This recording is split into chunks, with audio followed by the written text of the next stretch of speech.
Okay, so the light cure now has been cured, and the base plate does not rock. It's very stable. I've got it finished exactly at my finishing line or my post-am area. You can see the fovea I've marked in behind. Now, in order to separate wax from the stone, I could rely on the Vaseline that I've pre-applied, or I could additionally soak the model in water. We know by now that a model that is soaked in water, the wax does not adhere to it. So you can use Vaseline, you can soak the model in water, you could use even denture separator. In the next program, I'll discuss why I think denture separator would be the last choice. I prefer to stick with the water and or the Vaseline. So I am using my wax pot just off screen here and heating up the base plate wax in a molten state. Hopefully clean base plate wax, unlike that. And I'm going to flow hot wax into the periphery all the way down. This is a border molded impression, which is already giving me the length and the width of the border for this maxillary complete denture. It's giving me the length and the width of the border already. I'm not guesstimating the mucogingival junction. I'm not guesstimating the attached and detached mucosa. I know exactly where it is from this border molded impression that the dentist used with the custom tray. Now, speaking of custom trays, whether they used a heavy body to secure this mucogingival junction or the separation of it, or the border molding, or they use compound, which is a little old school, but still popular in border molding, compound, impression compound, with different flow rates. And then for a final impression material, whether they used a polyvinyl siloxane, a polyether, or even a zinc oxide, seems to be in the marketplace, in the dentistry marketplace. This is dentists taking final impressions. It seems the polyvinyl siloxane. They'll use the same crown and bridge impression material. They may use the heavy body for the crown and bridge impression material for the border, whether they do it all at once or certain sections. They'll use the heavy body for the border, or like I said, the impression compound. They'll take a wash with a medium or a monophase or even a light. Still, if there's any discrepancies or voids, they'll go over with a light wash of even an extra light. I mean, this is all up to the clinician's personal choice of what they choose chair side that will achieve them a more accurate impression. Depending on the patient's tolerance of certain impression techniques, may alter their choice clinically. If the patient has a deep palate or mobile tissue, or even a hyperactive gag reflex, will depend on how long they want to spend chair side intraorally with that client securing a final impression. But once again, this final impression should reveal the length and the width of the borders of the maxillary edentulous complete denture. If you have to guess, then the final impression is no different than a preliminary impression that was probably alginate stock tray, which I've seen in the marketplace become standard as well. I'd be lying to you if I said I've never created a denture on an alginate, which I have, and I've had to great success. Although that wouldn't be my primary choice of best practices. For whatever reason I chose to do that, whether it was a time limitation or a economic viability of the procedures. But this is analog protocol for complete denture treatment. Be the exam, preliminary impression with alginate most likely, model analysis to create a custom tray, exercising our skill in to leave spacers and or less or more depending on the final impression material of choice, whether that's going to be a functional impression or a mucostatic impression. And this would be a conversation between the laboratory and the clinician, the one that should be had. And then once we've secured a final impression and poured it up as I have, I'm taking great lengths as not to break, chip, alter, scratch, scribe my final impression.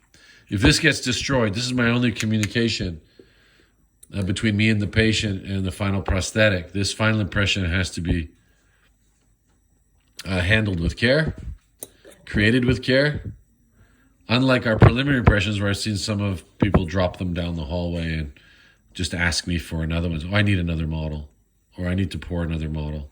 Unfortunately, in the real world, that would entail calling the patient, having them come back in the office, take time off work, scheduling chairside time to create another hour final impression material border molded with no net revenue gains from the repeated procedure.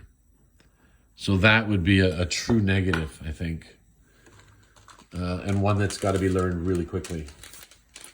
But these final impressions, and I think that now is a good segue to why in my previous video I created the base plate so short of any of the natural undercuts, therefore ensuring that I don't bind, chip, scratch, break, or fracture my final impression. At the same time, engaging these undercuts with wax will be a little bit more pleasing to the patient, will actually make the occlusion rim more retentive, so I can take more accurate now bite registration procedures. If this base plate is not stable and the occlusion rim is not stable, then any records taken thereof after are inaccurate. And if they're inaccurate, then we proceed to centric relation records, occlusal records, wax try-ins, and then they're all inaccurate. And from being inaccurate, we start all over again. Another colossal waste of time. So dental technology is all about, most like other jobs and any other type of trade, is anticipating what's going to happen. So I know if I engage these undercuts with the light cure, the model will break. It's a negative result. So if I'm anticipating what's going to happen, then I can take steps to avoid those unnecessary unpleasantries in the treatment plan. And I think all of dental technology is like that. I'm melting wax right now. If I melt it too much, then I know it's going to become molten and drip all over the table and thin out. So if I'm anticipating what I need to do with the wax, if I anticipate how much heat to apply to this wax at any given time, then therefore that's called experience. And with experience, then you become more expeditious. And if you're more expeditious, then you become more of an economic viable team member to the whole dental team. So we got to work expeditiously, swiftly, not fast, don't rush. And your job is now to figure out what I'm doing here that would take, let's say, industry standard of 30 minutes. And if it's taking you an hour and a half or 2 hours, don't be discouraged. If it takes you all day, don't be discouraged. But keep trying until you can get 30 minutes. I've seen people do it in 20, but I'm not working frantically. I'm enjoying myself. And I'm talking to you while I'm doing it.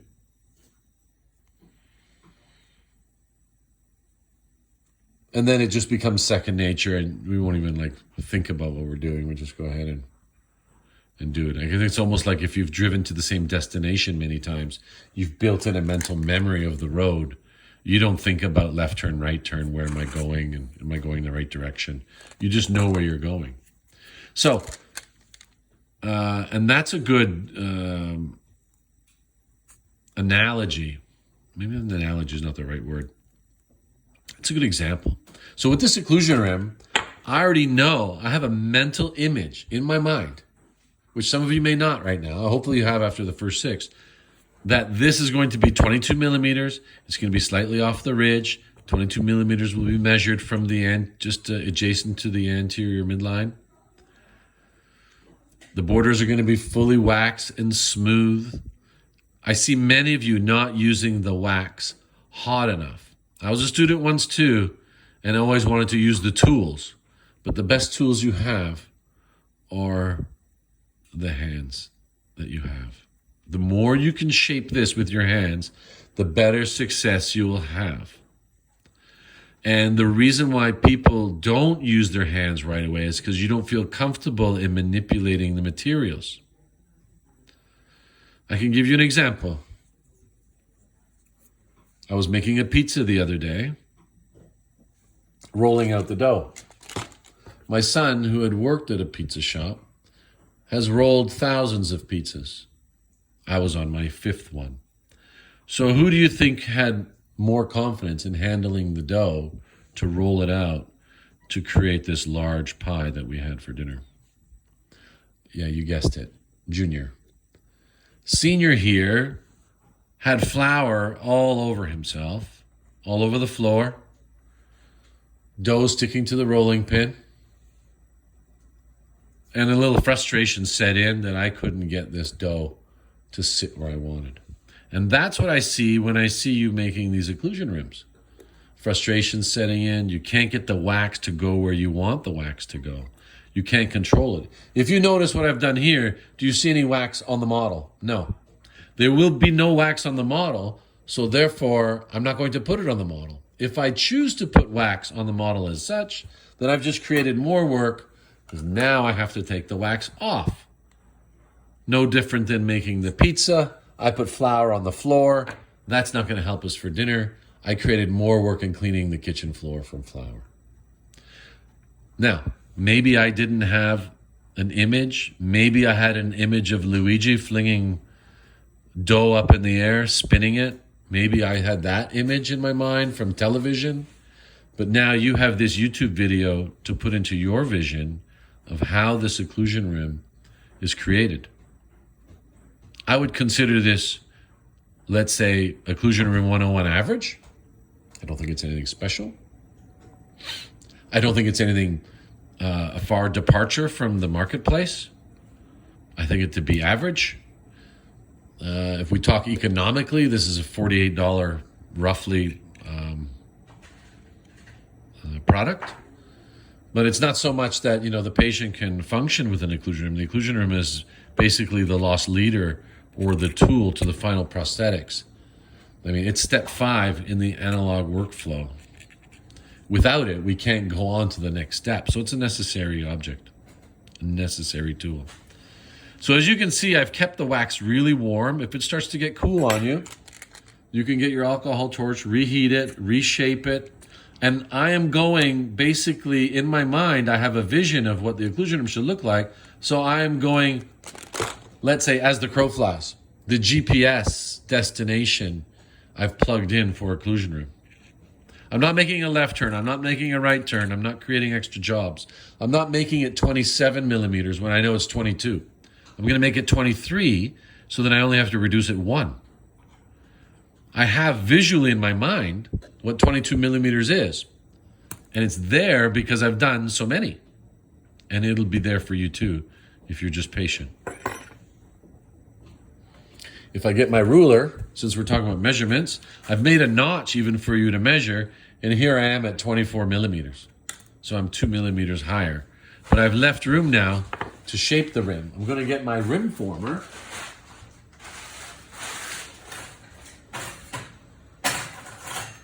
Now, you all have a rim former. You can use a spatula. Again, the maxilla shrinks lingual to the ridge in the anterior. If you want to use that land area, occlusally looking down as a rule of thumb for the labial contour of the rim, use that. If you cannot see the land area occlusally looking down, then you know you're way too far off the rim. Conversely, if you see the maxillary ridge, you're too far lingual. Now, this is just an estimation of the vertical dimension, of this client. The dentist can add or subtract. Patient could be actually 18, 27. It's extreme, slightly extreme, but. And then the anterior section, 2 to 6 millimeters, or 3 to 6 millimeters in the anterior, 8 to 10 in the posterior, keeping the same shape of the ridge below. If it's an ovoid ridge, I want an ovoid shape, because the maxillary ridge would shrink in a direct proportion, right? It's not going to shrink from a square ridge to a rectangular ridge. It's going to keep the same dimension. So I want to keep the same archway, which will mean I'll keep the same facial contours in the buccal corridor for the patient. And then I can keep flaming this, et cetera, until it sets and it comes off. But just to expedite things, I made one earlier. If you see I take this off, almost perfectly like a fitted denture, you see wax all the way into the ridge. I had no stress if this was going to come off the model. This would be my last step. I had no stress that I'm going to break this impression and have to call the dentist for a new final impression. That didn't even come into my mind. Now, I'm hoping we've learned from the first half dozen that we've made that those things should not occur. If you look closely here, it's seamless between the light cure base plate and the wax flowing of material underneath. There is a seamless connection. I've got the incisive papilla in wax in case the practitioner wants to alleviate the papilla if I'm stepping on it too much or it was displaced in the final impression under function. It may have been displaced if it's mobile. The tuberosities sometimes are mobile. I've got them in wax as well. Especially these ones, there was a small cleft on the lingual side. So this is still soft, as you can see. And normally I wouldn't take it off that soon, but I've taken it off because I wanted to introduce the one that I had made just prior. And just to expedite the video here. So the dentist now, if you can simulate I am the dentist in this procedure. I've received the occlusion rim from the laboratory, you guys. My first step clinically, and if I could just bear with me a few seconds here.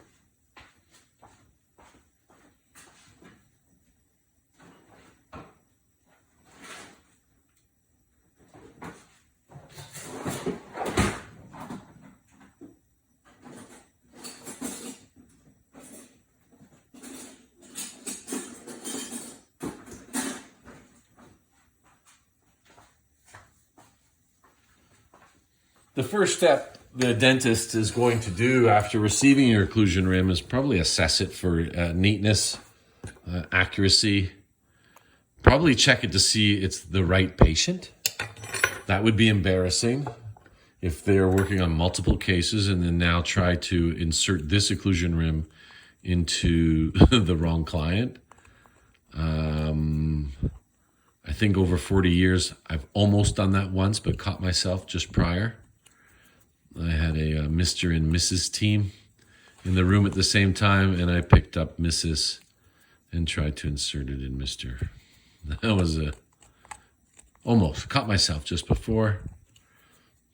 Made some excuse to switch it up. So this occlusion rim's been rattling around the classroom. So I'm just going to clean it up here a little bit for presentation. It's been in and out of the laptop bag, a box, around the classroom. But this is the same occlusion rim that I've just created. So it is a little bit beat up. But presentation is very important. We want to present this to the client that it's something neat. You don't want to approach the client with something that has dirt all over it or, dirty fingerprints, something sterilized, something that looks, somewhat machined. So the occlusion rim now is going to be received by the dentist. They're going to check for accuracy, make sure it's the right client. The first thing they're going to do is put this in the client's mouth and establish the horizontal plane of occlusion. And they would use the likes of a Fox plane and basically identify the horizontal plane of occlusion, which is usually almost 100% of the time, parallel to the allotragus line, which is Camper's plane, which would be parallel to the interpupillary line of the client. And once we have all these three planes lined up, that's why if we go backwards, you can see I was pretty adamant that you trim the base of your model parallel to the ridge, and you create your occlusion rim at 22 millimeters parallel to the ridge, which is parallel to the base of the model, which is parallel to the horizontal plane of occlusion, which is parallel to the allotragus line, or Camper's plane, which is parallel to the interpupillary line. For instance, if my thumb simulates the patient's lip, we don't want them opening and now only showing half a face. Either they're a stroke victim or they're showing too much teeth on one side or the other. They've got some kind of deformity. We want to display the right amount of teeth on the right plane. So if you want to think of this as x-axis or horizontal plane of occlusion, that's number one. Step number two, the dentist will establish the vertical dimension of occlusion, basically the height or the length. This is our 22 millimeters that I asked you to start at. That could be 20, 21. This all depends on the anatomy of the patient, their orbicularis, their upper lip, their age, their sex. How much teeth are we going to show for this client? Naturally, the older we get, the less teeth people show. The older we get, the less teeth we show, the more freeway space between the upper and lower at rest. This would be our vertical dimension at rest and vertical dimension of occlusion. Here is the lower. That is a fully dentate lower. So the dentist is now going to establish the horizontal plane of occlusion and the vertical dimension of occlusion, step two. Once establishing those two things, or if you want to think of it as x-axis and y-axis, the midline. Now, the midline does not necessarily line up with the midline of the mandibular teeth, if they are available. The midline is usually the midline of the face, which is definitely sometimes not the midline of the nose, if people's nose are going one way or the other. Now, this is very interesting because you must understand if the clinician maybe explain to them, are they a right eye dominant or left eye dominant individual, and that is the eye they should use to check the midline, so this midline doesn't move if they're choosing with the wrong eye. I've seen that many times. And I think we went through some exercises in the classroom to decide if you're right eye or left eye dominant. So hopefully we'll get the midline bang on. Canine line, which is the width of the ala of the nose, which is going to help us with the width selection of the anterior 6 teeth to the midline of the canines. And then the high lip line, which is going to help us with the length of the maxillary anterior 6 teeth. Because we're going to choose the prosthetic teeth. Now in Project 5, first one for us, I've chosen the teeth for you. They come in different sizes, widths, heights, and lengths. So when you create your occlusion rim, you're going to give it to us. That would be Carrie, Musa, and myself at the front of the classroom or at the side of the classroom. We will simulate being the clinicians. We will take your occlusion rim in our simulated patient cast mounted, and we will give you the vertical dimension of occlusion, the horizontal plane of occlusion. We will give you the midline, the canine line, to simulate what you should expect in the marketplace from the clinician. Once you receive the models together, or once you receive your occlusion rim back, the last step that the clinician is going to do, which we will do, sorry, I forgot to add that in, which is the very most important, step 8, would be a centric relation record. This is the position of the mandible in relation to the maxilla. This is the most important. Now, this could be a rehabilitative position if the patient is working under protrusion. This is up to the clinician to decide where the patient is going to occlude. This relationship is between the mandible and maxilla. It's a relationship. It's not an exact position. Now, centric relation by definition would be the head or neck of the condyle in the glenoid fossa, in the uppermost, midmost position in an unrestrained position. Basically, the patient with their mandible in retrusion without any compression. How does the clinician get the patient there? That's for another program. But we have to assume that the dentist is giving us a centric relation record where we want this patient to occlude repeatedly after the denture is made. Now, what I see in the marketplace is a little insanity. I'm expecting the dentist to soften the occlusion rim, so therefore they would have elongated the vertical dimension of occlusion by 0.5 millimeter. So if it's 22 or 21, they would do 21.5. And then in that 0.5 millimeter, get the patient to bite down in centric relation and then give me an index reading between the lower teeth and the upper wax rim. That's what we're going to do here in the classroom. Unfortunately, in the marketplace, I see dentists using bite registration or Regisil, which just opens the bite. And then it creates a bounce in the centric relation, which is really inaccurate. Unless they use it properly by creating some undercuts in the maxillary rim and having the patient bite down simultaneously on the wax rim and the Regisil, then therefore it would be deemed correct. But I think in dentistry, like many other professions, if the box says occlusion registration, then they'll use it for occlusion registration, assuming it should know what to do. But it doesn't have a mind of its own. It needs to be told what to do. And it has to be manipulated by us, the clinicians and technicians. So you will receive now a centric relation record of your maxillary rim and your mandible. I'm going to stop this now, and then that'll be part 3, which will be articulating in our semi-adjustable articulator. So I hope that was a good review. I'm expecting to see excellent occlusion rims. If your occlusion rim is unsatisfactory, then we will just ask you to redo it again. No different than in the marketplace. If it doesn't work and it's not acceptable, then the dentist will say, well, just make me another. Do it again, because that wasn't good enough. And that is the tolerance level that we have to work towards. Maybe a little unfair since you're at the beginning, but better start now than later. Thank you.